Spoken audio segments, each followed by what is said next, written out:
টিভিটা সেটা এখন এই যে দেখো এই শেষ হয়ে গেছে। কালচার বলা যায়, টিস্যু কালচার।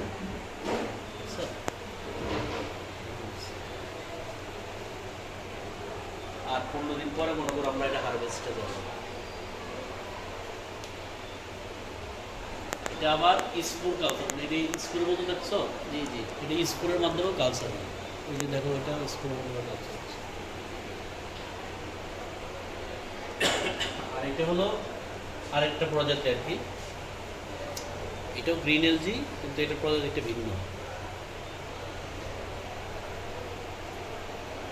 আর এদিকে হলো জো প্লাঙ্কটন, আমরা পড়ছি না ক্ষুদ্র প্রাণী যেগুলা, মাছের খাবার আর কি।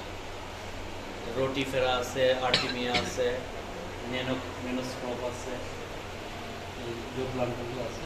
আবার হলো যে তোমার এই জো প্লাঙ্কটন এবং শৈবালগুলো খায় যে বিভিন্ন প্রাণী সাগরের। এটা হলো কোলোরেলা একটা ফাইটোপ্লাঙ্কটন, এটা হলো নেনোস্ক্রোপস একটা ফাইটোপ্লাঙ্কটন। এই ধরনের বিভিন্ন ফাইটোপ্লাঙ্কটন এখানে আছে। স্কেলেটোনেমা এগুলো মাছের হলো তোমার প্রধান খাবার। আসো, এটা হলো মাছের সাগরের বিভিন্ন, এটা কন্টিনিউ প্রসেস।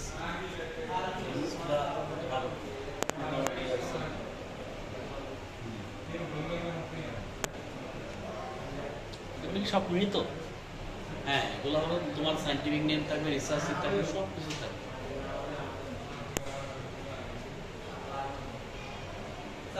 হ্যাঁ, আগে আসছে আগে ছাড়া তো হবে না।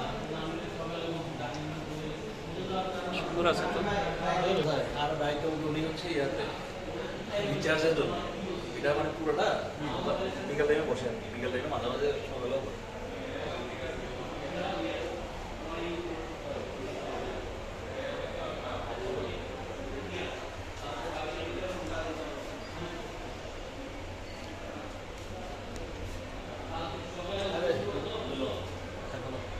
খাই ফেলাইব। এটা কি ভাইয়া? এটা পটকা মাছের একটা প্রজাতি। এত বড়? বড় আছে। এরকম মূল জিনিসটা কি? হ্যাঁ, মানে এখানে কি আসবে? এটা হলো রিসার্চাররা আসবে, স্টুডেন্টরা আসবে, তারা রিসার্চ করতে আসবে। অথবা তুমি তো তোমার লাইফে কয়টা মাছ দেখছো?